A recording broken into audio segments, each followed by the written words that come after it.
ए channel का subscribe करवा के लिए लाल बटन का दबाओ और घंटी पर क्लिक करके मैथिली गीतक आनंद उठाओ।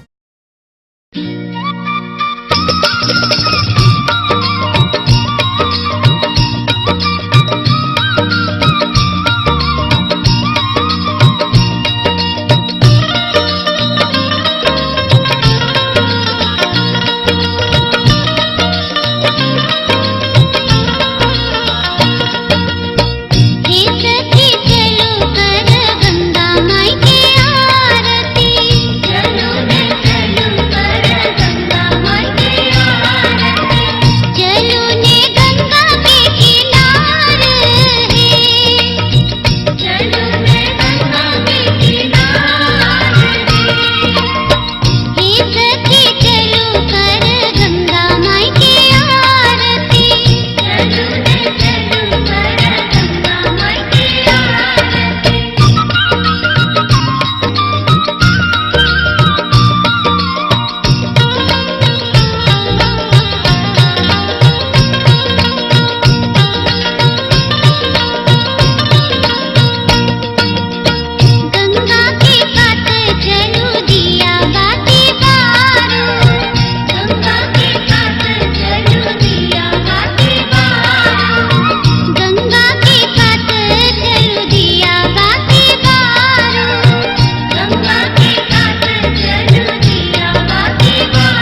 आरती उतारो है। राम लखन सियावर के सखी सब आरती उतारो है। राम लखन सियावर के सखी सब आरती उतारो है। हे भगवती कने को रति ताकू सब विपता मात हरू। हे भगवती कने को रति ताकू सब विपदा मात हरू। सब विपदा मात हरू। परम पवित्र भूमि, परम पवित्र भूमि, मिथिला नगरिया हे सुहावन लागे। मैया विराजइए ही ठाम हे सुहावन लागे। मैया विराजे एहि ठाम हे सुहावन लागे। हिमाचल नगर सजल मैना पार्वती के विवाहक उपलक्ष्य में एतेक आनंदित छथि। संपूर्ण हिमाचल नगर सजल धजल और शिव के आशा अभिलाषा में अपन ओ चार चांद लगौने आंगन में। आइ शिव विवाह के माध्यम से हम अहाँ के ओइ नगरिया ल चलै छी। सब क्यों मिलके शिव जी के दुल्हा रूप देखल जाओ। कतेक शुभ गीत हुनका उपलक्ष्य में गायल जा रहल है। ओहिना जेना हम सब गबै छी मैया पार्वती के विवाह में मैना अपन मुखारविंद से गाबि रहली है। एलै शिव के लगन माँ शुभे हे शुभे। एलै शिव के लगन माँ शुभे हे शुभे। मैना के अंगना शुभे, मैना के मरवा शुभे। मैना के अंगना शुभे, मैना के मरवा शुभे। एलै शिव के लगन माँ शुभे हे शुभे। एलै शिव के लगन माँ शुभे हे शुभे। आय माता केर पूजा करी जोर सौ। आय माता केर पूजा करी जोर सौ। दीप घी के जराबी मगन मोन सौ। दीप घी के जराबी मगन मोन सौ। आय माता केर पूजा करी जोर सौ। आय माता केर पूजा करी जोर सौ। दीप कनियों ने ला गई है माया है दुर्गा। कनियों ने ला गई है माया। कनियों ने ला गई है माया है दुर्गा। कनियों ने ला गई है माया। करियो क्षमा महामाया है दुर्गा। करियो क्षमा महामाया।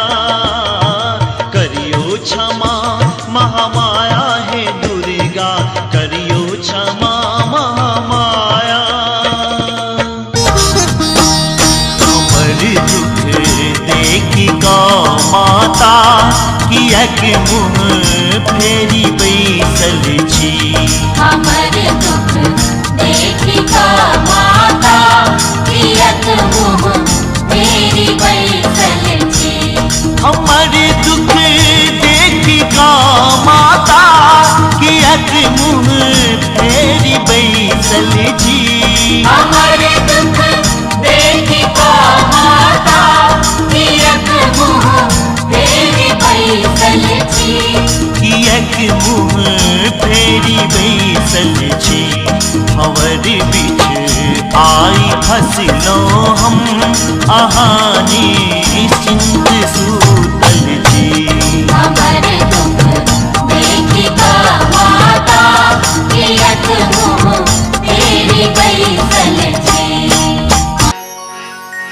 ब्राह्मण कनियो कने